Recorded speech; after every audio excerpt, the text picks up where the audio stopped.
الحمد للہ رب العالمین والصلاة والسلام علی سید المرسلین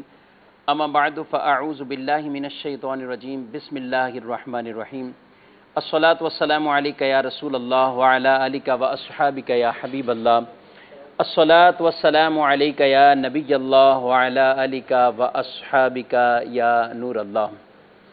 میٹھے میٹھے اسلامی بھائیوں اور مدنی چینل کے ناظرین، سلسلہ قرآن کتاب ہدایت لے کر ایک بار پھر آپ کی خدمت میں حاضر ہوئے ہیں انشاءاللہ العزیز۔ آج کے بھی اس موضوع میں آیت مبارکہ کے تحت قرآن اور حدیث کی باتیں سننے کی سعادت حاصل کریں گے۔ اللہ رب العزت جل وعلا مجھے آپ کو تمام کو قرآن و حدیث کے مطابق زندگی گزارنے کی توفیق عطا فرمائے۔ ہمارے پیارے رسول صلی اللہ تعالیٰ علیہ وآلہ وسلم کا فرمان مبارک عظمت علی شان ہے کہ تم میں سے قیامت کے دن میرے زیادہ قریب وہ شخص ہوگا جو دنیا میں رہ کر میری ذات پر کثرت سے درود پاک پڑھنے والا ہوگا۔ آج ہم ہر وقت ہر مشکل گھڑی میں آدمی اس کا ساتھ مانگتا ہے، اس کی صحبت اور معیت مانگتا ہے کہ جو دنیا میں بھی اس کی مشکلات کو آسان کرنے والا ہو، اس کی کوئی ایسی مدد کرنے والا ہو۔ لیکن یہاں دنیا میں تو بہت سے ایسے ہیلپ کرنے والے معاونین وہ مل سکتے ہیں۔ بروز محشر آقا دو جہاں صلی اللہ علیہ وآلہ وسلم کی ہی وہ ذات مبارکہ ہے کہ جس کی طرف یہ امت ٹکٹکی باندھ کر دیکھ رہی ہوگی۔ آپ کی شفاعت کو، آپ کے آب کوثر کے جام پینا، آپ کے پل صراط پر آ کر دعائیں مانگنا، اور انہی چیزوں کو امت منتظر ہوگی اور یہ برکتیں اور فیض اپنے پیارے نبی صلی اللہ علیہ وسلم سے پائیں گے۔ تو حضور اسلام نے خود ہی طریقہ بتا دیا، کثرت تم کرو، اللہ تمہیں میرا قرب عطا فرمائے گا۔ اللہ کریم رب العزت ہم سب کو قرب مصطفیٰ بھی نصیب فرمائے، دنیا میں بھی فرمائے، آخرت میں بھی فرمائے۔ حالت نزا میں کاش کہ ہمیں پیارے نبی صلی اللہ علیہ وسلم کی زیارت نصیب ہو جائے۔ صلو علی الحبیب صلی اللہ تعالی علی محمد صلی اللہ علیہ وآلہ وسلم۔ مدنی چینل کے ناظرین، ہم سلسلہ قرآن کتاب ہدایت اس میں باقاعدہ ایک موضوع کے تحت، اور آج بھی ہمارا جو موضوع ہے اس سلسلے کا، چونکہ رمضان مبارک کا آخری عشرہ شروع ہو چکا ہے اور اس عشرے میں لاکھوں لاکھ مسلمان اعتکاف کی بھی عبادت کرتے ہیں تاکہ اللہ کے گھر میں رہ کر عبادت کر کے وہ قرب پالیں، اور جو مغفرتیں اور بشارتیں مل رہی ہیں ان مغفرتوں میں سے ہمیں بھی حصہ مل جائے، ہمارے بھی اللہ تعالیٰ گناہوں کو معاف فرمائے۔ تو آج ان عشروں میں ہمیں جو حکم ارشاد فرمایا گیا ہے بطور خاص لیلۃ القدر کی تلاش کرنا، لیلۃ القدر اس کی تلاش کرنے کی ہمیں ترغیب دی گئی ہے اور حکم ارشاد فرمایا گیا ہے۔ اور واقعی یہ مبارک راتیں ہیں کہ جن میں ہمارے پیارے رسول مکرم صلی اللہ علیہ وآلہ وسلم نے یہ بات ارشاد فرمائی ہے کہ مجھے خبر دی گئی ہے وہ لیلۃ القدر وہ آخری عشرے کی تاک راتوں میں ہے۔ اور آپ صلی اللہ علیہ وآلہ وسلم نے اسی ترغیب کے تحت اپنے امتیوں کو فرمایا، صحابہ کو فرمایا کہ جو چاہے تو وہ میرے ساتھ اعتکاف بھی کر لے،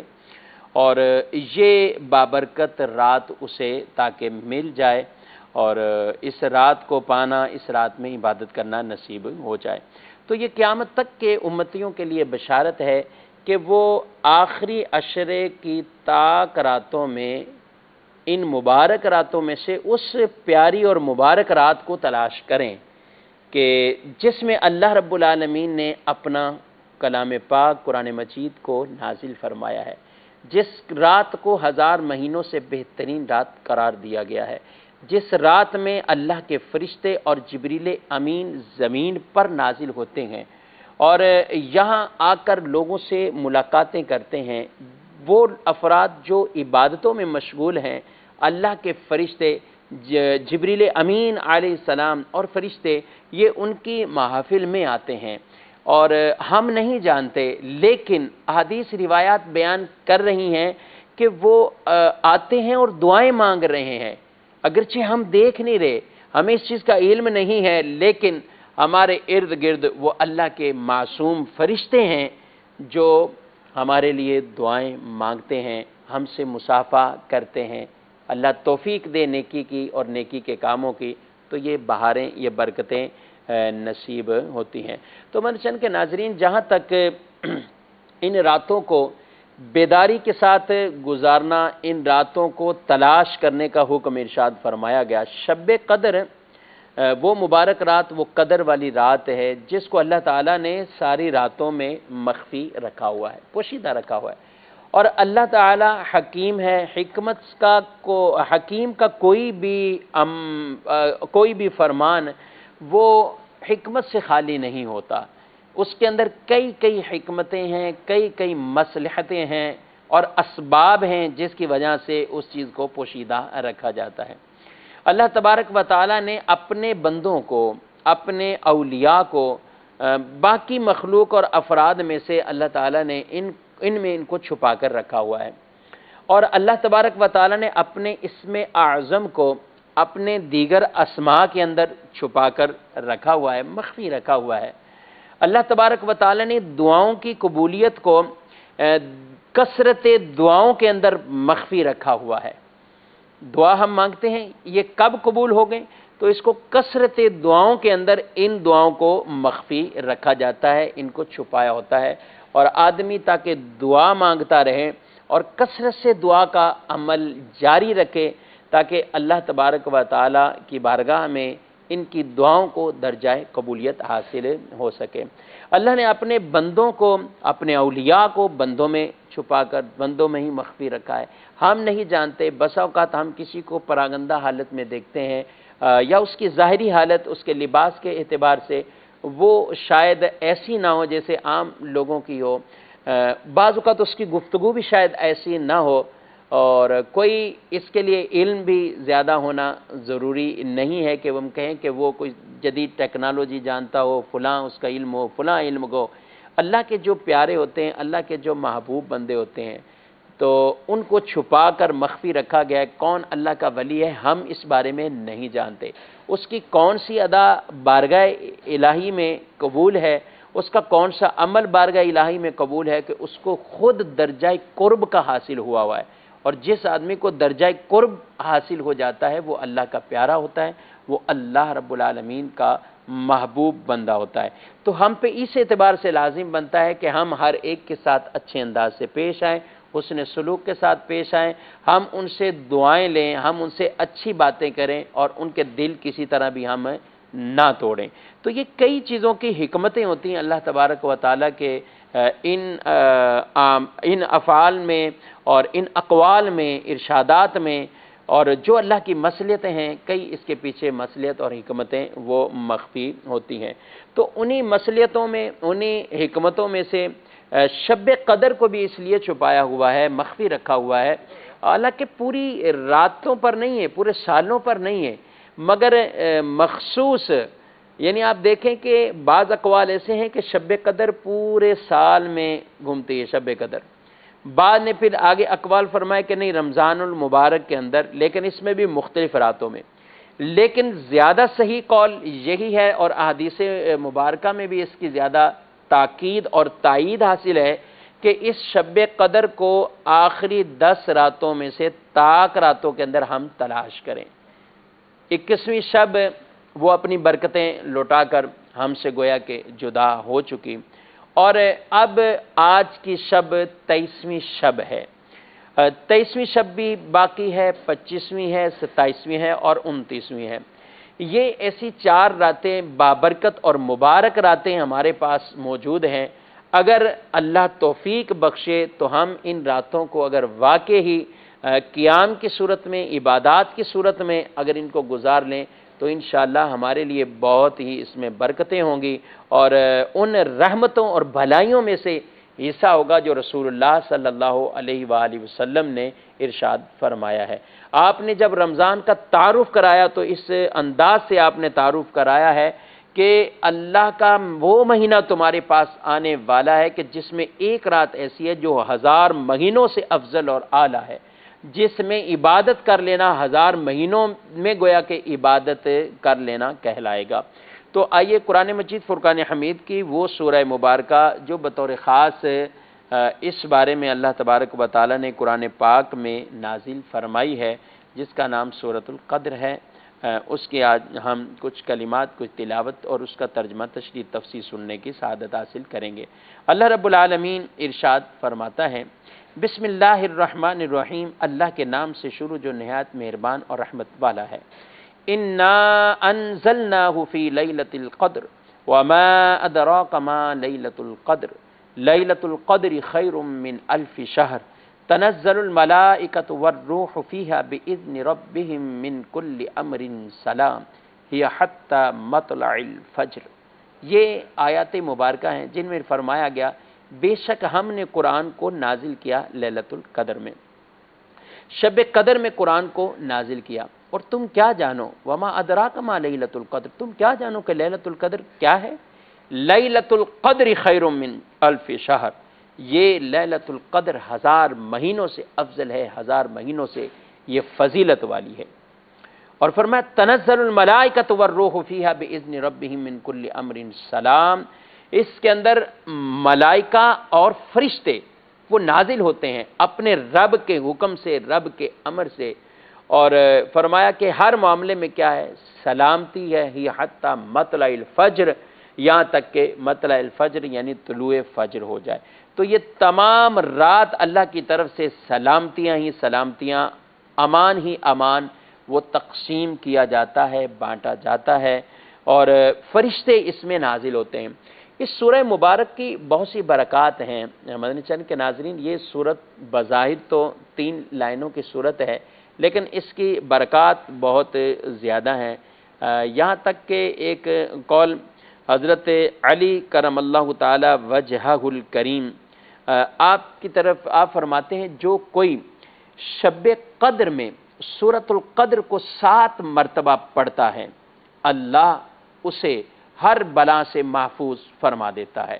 آج 23ویں شب ہے، ہم یہ تو نہیں جانتے کہ آج ہی شب قدر ہے، لیکن چونکہ ہمارے رسول صلی اللہ علیہ وسلم نے فرمایا تاک راتوں میں تلاش کرو، تو ہم ہر تاک رات کو شب قدر سمجھ کر اس میں عبادت بجا لائیں گے۔ ہم اس کے اندر شب قدر اس کو جانتے ہوئے اس کے اندر اللہ کی بندگی اور عبادت ہم کریں گے۔ تو 23ویں شب ہے، آپ ضرور اس ورد کو پڑھیے۔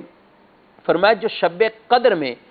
7 مرتبہ سورۃ القدر یعنی انا انزلناہ فی لیلۃ القدر یہ پڑھ لیتا ہے، تو اسے اللہ ہر بلا سے محفوظ فرماتا ہے، اور 70,000 فرشتے اس کے لیے جنت کی دعا کرتے ہیں۔ اور جو کوئی شخص جمعۃ المبارک ہو، یعنی عام بھی جمعے، پورے سال کے جمعے، اس نماز جمعہ سے قبل پہلے 3 مرتبہ، نماز جمعہ سے پہلے کسی بھی جمعہ میں 3 مرتبہ اگر اسی سورہ مبارک سورہ قدر کو پڑھ لیتا ہے، تو ارشاد فرمایا اللہ تعالیٰ اسے تمام لوگوں کی تعداد کے برابر، جنہوں نے جمعہ کی نماز کو ادا کیا ہے ان کی تعداد کے برابر اللہ تعالیٰ اس کو نیکیاں اور اجر و ثواب عطا فرماتا ہے۔ یعنی کتنی اعلیٰ فضیلت ہے، کتنی اس سورہ پاک کی برکت ہے کہ کتنا اللہ تعالیٰ اس میں ہمیں ثواب عطا فرماتا ہے۔ ایک اور حدیث مبارک ہے، ہماری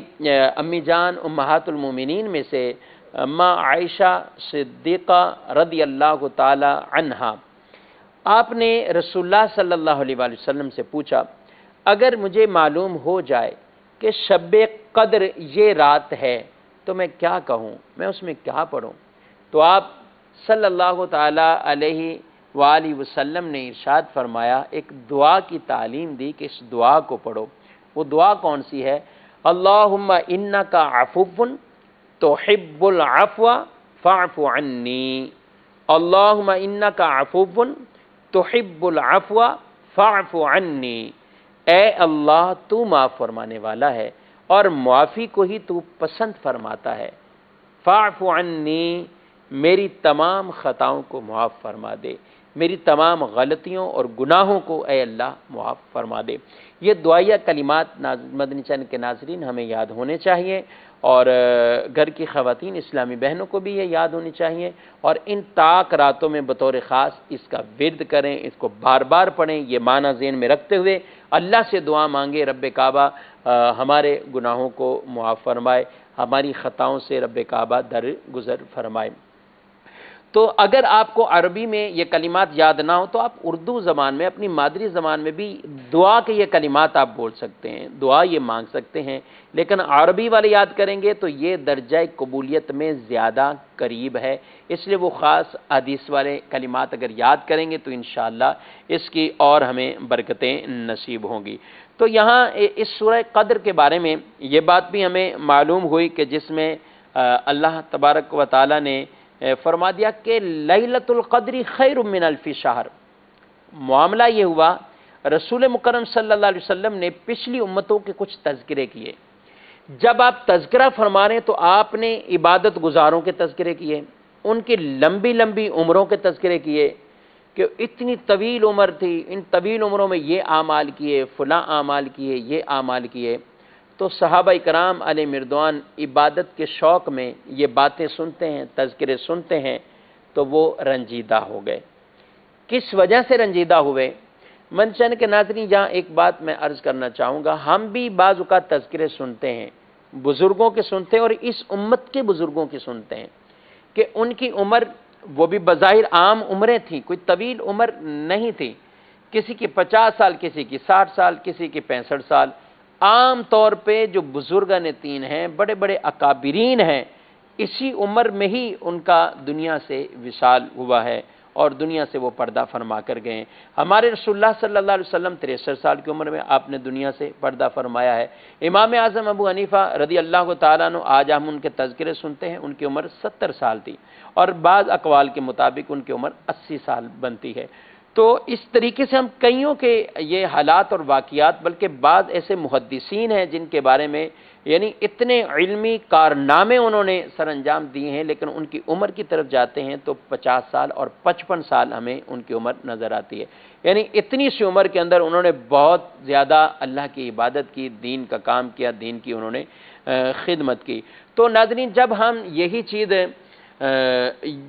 یہی چیز دیکھتے ہیں اور اسی چیز کو ہم سامنے رکھتے ہیں کہ فلاں بزرگ نے یہ عمل کیا، فلاں بزرگ نے یہ نیکی کی، تو بعض اوقات ہمارے ذہن میں یہ بات آتی ہے کہ وہ بزرگ تھے، انہوں نے یہ عمل کر لیا، یعنی ایسا لگتا ہے کہ جیسا کہ وہ انہی کا کوئی خاصہ تھا، ہمارے لیے یہ پاسبل نہیں ہے، ہمارے لیے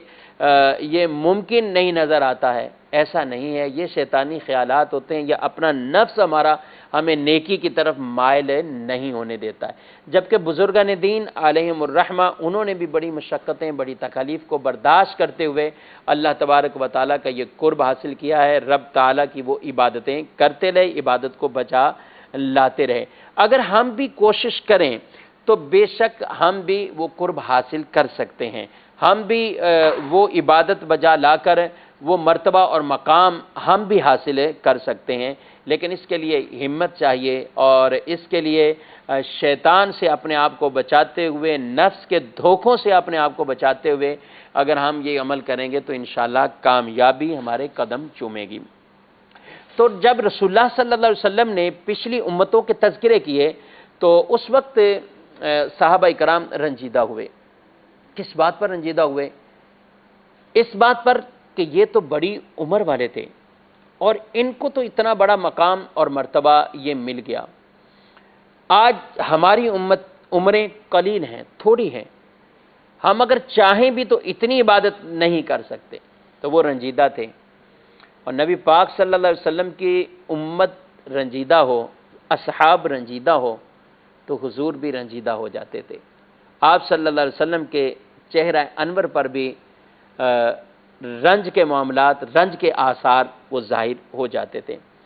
اللہ تبارک و تعالیٰ نے حضرت جبریل امین کو آیت مبارکہ دے کر نازل فرمایا کہ میرے محبوب صلی اللہ علیہ وآلہ وسلم سے جا کر کہہ دیں آپ رنجیدہ نہ ہو۔ آپ کی امت کو یہ شرف دیا جا رہا ہے، اور وہ شرف یہ ہے کہ یہ امت ایک دن صرف عبادت کرے، ایک رات عبادت کرے، اس امت کو اس رات کے بدلے میں اللہ تبارک و تعالی اتنا بڑا درجہ اور فضیلت عطا فرما دے گا کہ جو مرتبہ جو عبادت کا ثواب پچھلی امتوں کو 1000 مہینے سے ملتا ہے، یہ امت کی خوش نصیبی اور خوش بختی اور فضل الہی ہے، خاص انعام الہی ہے کہ ایک رات عبادت کرنے کے سبب اللہ تعالیٰ ان کو اتنا اجر و ثواب عطا فرماتا ہے۔ اور یہ کس وجہ سے ہے؟ نبی پاک صلی اللہ تعالیٰ علیہ وآلہ وسلم، چونکہ ہم ان کے امتی ہیں اور آپ صلی اللہ علیہ وسلم اللہ کے محبوب ہیں، تو اللہ تبارک و تعالیٰ ان کو بھی خوش فرماتا ہے اور ان کی وجہ سے اس امت پر بھی ایسے انعامات فرماتا ہے کہ ان کے دلوں میں بھی، امت کے دلوں میں بھی خوشیاں داخل ہو جاتی ہیں۔ تو ایک رات ہے، ایک رات، لیکن یہ آپشن بتا دیے کہ اس کو طاق راتوں میں تلاش کرنا ہے۔ اب اس کو 21ویں میں تلاش کریں، 23ویں میں، 25ویں میں، 27ویں میں اور 29ویں میں۔ ہماری ایک تعداد ہے جو صرف 27 رمضان کو ہی اسے تلاش کرنے میں شاید وقت لگاتی ہے، جتنا ہو سکے وہ وقت لگاتے ہیں، لیکن ایسا نہیں ہونا چاہیے۔ طاق راتوں کا فرمایا گیا ہے، تعیین نہیں کی گئی ہے، تو اب ہمیں ہر طاق رات ہی کچھ نہ کچھ عبادت کر کے گزارنی چاہیے۔ ہم نہیں جانتے کہ وہ شب قدر آج کی آنے والی شب 23ویں شب ہی ہو، ہم نہیں جانتے کہ وہ 25ویں ہو یا 21ویں ہے یا 27ویں ہے۔ ہمیں حکم دیا گیا کہ ہر رات کو شب قدر تصور کر کے ہم عبادت کریں، تو ہم عبادت کریں، ہو سکتا ہے وہی شب قدر ہو، اور یہ تصور رکھ کر کہ یہ شب قدر کی تلاش میں ہم عبادت کر رہے ہیں، تو انشاءاللہ اللہ کی رحمت سے امیدیں ہیں کہ اللہ تعالی ہمیں بہت زیادہ اجر و ثواب عطا فرمائے گا۔ اور پھر جب اس پہ ہماری نظر ہوگی کہ اللہ کے فرشتے نازل ہو رہے ہیں، اللہ کے فرشتے دعائیں مانگ رہے ہیں، ہمارے لیے دعائیں کر رہے ہیں، اور ہماری دعاؤں پر آمین کہتے ہیں، ہمارے پاس آ کر مصافحہ لیتے ہیں، تو اس سے بڑھ کر اور کیا برکات ہو سکتی ہیں؟ اللہ کے فرشتے، عام بھی فرشتے نازل ہوتے ہیں، جبریل امین، ان کو خاص الگ سے بیان کیا، تنزل الملائکۃ والروح فیہا باذن ربہم من کل امر سلام، کہ فرشتے بھی نازل ہوتے ہیں اور روح امین یعنی جبریل امین بھی اللہ کے اذن سے، اللہ کے حکم سے وہ زمین پر نازل ہوتے ہیں۔ تو اس لیے ہمیں ہر رات کو آنے والی شب کو ہمیں اس تصور کے ساتھ یہ عبادت بجا لانی چاہیے، تاکہ ہم بھی اس بابرکت رات کی برکتیں اور رحمتیں ان کو سمیٹنے میں ہم کامیاب ہو جائیں۔ نبی پاک صلی اللہ تعالیٰ علیہ وآلہ وسلم نے اور خود اللہ تعالیٰ نے اس رات کی جو عظمت کو بیان کیا، اس میں ایک وصف یہ بیان کیا کہ یہ عظمت والی رات کیوں ہے؟ انا انزلناہ فی لیلۃ القدر، یعنی ہم نے اس میں قرآن نازل کیا۔ رمضان فضیلت والا ہے، لیکن وجہ فضیلت کیا بنی؟ قرآن خود بیان فرمایا، شہر رمضان الذی انزل فیہ القرآن، یہ وہ رمضان کا مہینہ ہے، شہر رمضان الذی انزل فیہ القرآن، یہ وہ رمضان کا مہینہ ہے جس میں اللہ نے قرآن کو نازل کیا ہے۔ یعنی رمضان اگر دوسرے سارے مہینوں سے ممتاز ہے، فضیلت والا ہے، درجے میں ہے، تو وجہ کیا ہے؟ اس میں اللہ نے قرآن کو نازل کیا ہے۔ اور اس کے ساتھ ساتھ رمضان یہ فضیلت والا ہے، اس میں قرآن نازل ہوا ہے،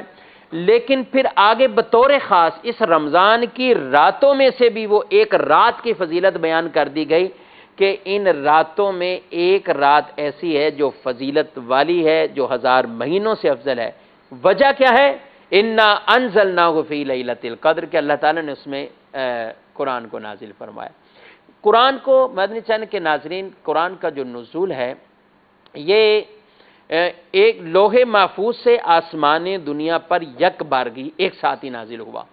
اور اس کا تذکرہ یہی سورہ قدر کے اندر ہے۔ لیکن عام کیسے نازل ہوا ہے؟ تو عام قرآن پاک 23 سال کے عرصہ میں تدریجاً تھوڑا تھوڑا کر کے 23 سال کے عرصہ میں کمپلیٹ ہوا ہے، یعنی اعلان نبوت سے لے کر پھر 23 سال کا یہ عرصہ ہوا کہ جس میں آقا صلی اللہ علیہ وسلم پر یہ کلام پاک قرآن مجید کو اللہ تعالیٰ نے نازل فرمایا ہے۔ لیکن پر لطف بات یہ ہے کہ انبیاء پر پہلے بھی انبیاء کو جو کتابیں ملی، کلام ملے گئے، تو ان کے لیے ان کو مخصوص وقت میں مخصوص جگہ پر بلایا گیا۔ موسیٰ علیہ السلام کو کہا کوہ طور پہ آؤ، عبادت بجا لاؤ، عبادت لانے کے بعد وہ آگے ان معاملات کے اندر یعنی اللہ تعالیٰ نے ان سے کلام فرمایا اور انہیں یہ عطا فرمایا۔ لیکن نبی پاک صلی اللہ علیہ وسلم سے یہ نہیں فرمایا گیا کہ آپ اس رات عبادت کریں، اس جگہ پر جا کر عبادت کریں، اللہ اپنا قرآن آپ کو عطا فرمائے گا، یہ نہیں فرمایا گیا، ایسا کچھ نہیں فرمایا۔ بلکہ میرے آقا صلی اللہ تعالیٰ علیہ وآلہ وسلم، ہمارے پیارے نبی صلی اللہ علیہ وسلم کی شان رفعت مقام دیکھیے کہ ان کے لیے یہ تک قید نہیں بیان کی گئی، بلکہ وہ پیارے محبوب صلی اللہ علیہ وسلم اگر مکہ مکرمہ کی گلیوں میں ہے تو قرآن وہاں نازل ہو جاتا تھا، وہ مسجد حرام میں ہے تو قرآن وہیں نازل ہو جاتا تھا، وہ اگر اپنے گھر مبارک میں آرام کر رہے ہیں تو قرآن وہاں نازل ہو جاتا تھا، وہ اگر غار حرا کی چوٹی پر، غار حرا کے اوپر اگر تشریف فرمائے تو قرآن لے کر حضرت جبریل وہاں حاضر ہو جاتے، وہ اگر سفر کے اندر جا رہے ہیں تو قرآن لے کر جبریل امین وہاں حاضر ہو جاتے، وہ کسی غزوے اور جہاد میں ہیں تو قرآن کو لے کر جبریل امین وہاں چلے جاتے، اور اگر وہ مدینے کی گلیوں میں ہیں، مدینے کے کسی گھر میں ہیں، اپنے حجرہ مبارک میں ہیں یا مسجد نبوی میں ہیں، اللہ تعالیٰ قرآن پاک کو وہیں نازل فرما دیتا ہے۔ یعنی یہ نبی پاک صلی اللہ علیہ وسلم کی خاصیت ہے اور آپ کی شان ہے، آپ کا شان رفعت اور مقام ہے کہ جہاں جہاں پیارے محبوب جاتے ہیں اللہ تعالیٰ قرآن وہیں نازل فرما دیتا ہے۔ تو اس رات کا بابرکت ہونا اس وجہ سے کہ اس میں قرآن کو نازل کیا گیا ہے، یعنی یک بارگی لوح محفوظ سے آسمان دنیا، پھر آسمان دنیا سے آگے تدریجاً آہستہ آہستہ 23 سال کے عرصے میں قرآن پاک نازل ہوا ہے۔ تو اس رات کے اندر جو اللہ نے قرآن نازل کیا ہے، منچن کے ناظرین آج ہم غور کریں کہ اس قرآن سے ہمارا تعلق کتنا ہے، ہم اس قرآن کے ساتھ کتنے اٹیچ ہیں، اس قرآن کی ہم کتنی برکتیں حاصل کر رہے ہیں۔ کہیں ایسا تو نہیں ہے کہ سالوں گزر جائیں ہم وہ قرآن اٹھانے میں ناکام ہوں، ہم اس کی تلاوت کرنے میں ناکام ہوں۔ یہ وہ بابرکت کتاب ہے قرآن مجید فرقان حمید، جس کے بارے میں پاک یعنی باوضو آدمی اس کو ہاتھ لگائے تو بھی اللہ تعالیٰ اس پر اجر و ثواب عطا فرماتا ہے، اس کو ہم دیکھتے ہیں تو دیکھنا بھی عبادت ہے، اس پر بھی اللہ تعالیٰ ثواب عطا فرماتا ہے، اس کا پڑھنا بھی ثواب ہے، اس کا سننا بھی ثواب ہے، اس کی زیارت کرنا بھی ثواب ہے، اس کو چھونا یہ بھی بابرکت اور یہ ثواب کا عمل ہے۔ تو اس لیے ہمارا کوئی دن بھی ایسا نہیں جانا چاہیے جس دن ہم قرآن کو چھوئیں نہ، جس دن ہم قرآن کو پڑھیں نہ۔ آج ہم اخبارات جو پڑھتے ہیں تو اخبار کے بغیر ان کا گزر بسر نہیں ہوتا، بلکہ وہ اپنے آپ کو گویا کہ آدھا محسوس کر رہے ہوتے ہیں۔ اگر ہمارا اینڈرائڈ موبائل فون کسی وجہ سے خراب ہو یا انٹرنیٹ کا پرابلم ہو اور وہ نہیں چل رہا ہو تو جو اس کے شوقین ہیں ان کے لیے وہ وقت گزارنا انتہائی دشوار ہو جاتا ہے، پریشانی کے عالم میں وہ سانسیں گزرتی ہیں، حالانکہ وہ فیملی کے اندر موجود ہیں، ان کے بچے بھی ہیں، بیوی بھی ہے، ان کے ماں باپ بھی ہیں، بھائی بہن بھی ہیں، سب ہیں۔ اگر وہ چاہیں تو آج ہی انہیں غنیمت ہے، یہ موقع ملا ہے کہ وہ ان کے ساتھ واقعی ہی وقت گزاریں، لیکن وہ اپنے آپ کو آدھا محسوس کر رہے ہوتے ہیں، وہ اپنے آپ کو پورا کمپلیٹ گویا کہ نہیں مان رہے ہوتے اور یہ سمجھ رہتے کہ پتہ نہیں آج کیا ہے، بے چینی سی ہے۔ مسلمانوں، پیارے بھائیوں، یہ حالت ہمیں قرآن نہ پڑھنے کی وجہ سے ہونی چاہیے تھی، یہ کیفیت ہمیں قرآن کی تلاوت نہ کرنے کی وجہ سے یہ کیفیت ہماری ہونی چاہیے تھی، اور ہم تاکہ اس کے اندر تلاوت بجا لائیں اور کوشش کریں اب بھی رمضان مبارک میں بھی اگر آپ قرآن ابھی تک نہیں پڑھ سکے، قرآن کے کچھ پارے بھی نہیں پڑھ سکے تو غفلت میں مت اس عشرے کو گزاریے، جتنے ایام باقی ہیں قرآن پاک کو اٹھا لیجئے، قرآن پاک کو پڑھیے اور ضرور اس کی تلاوت کیجئے۔ جب ہم قرآن کے ساتھ اپنا دل لگا لیں گے، اس کی تلاوت کریں گے، انشاءاللہ اللہ ہمیں بن مانگے عطا فرمائے گا۔ شب قدر کی راتوں میں جھگڑا کرنے سے بچیے، جھگڑا کرنے سے شب قدر کا تعین اٹھا لیا جاتا ہے، ان لڑائیوں سے بچیں، نفرتیں ختم کریں، آپس میں عفو اور درگزری سے کام لیں، ایک دوسرے کو معاف کریں اور محبتیں بانٹنے والے اے کاش کہ ہم بن جائیں۔ اللہ کریم رب العزت جل وعلا ان مبارک راتوں کے صدقے میں، ان مبارک ایام کی برکت سے ہم سب کو جہنم سے آزاد فرمائے۔ اس عشرہ عتقم من النار کی برکت سے رب کعبہ میری آپ کی مغفرت فرمائے اور ہمارے تمام گناہوں کو، خطاؤں کو معاف فرمائے، اور ہمارے روزوں کو، ہماری عبادات کو، تلاوت کلام پاک کو اللہ کریم اپنی بارگاہ میں قبول و منظور فرمائے۔ آمین بجاہ النبی الامین صلی اللہ تعالی علیہ وآلہ وسلم۔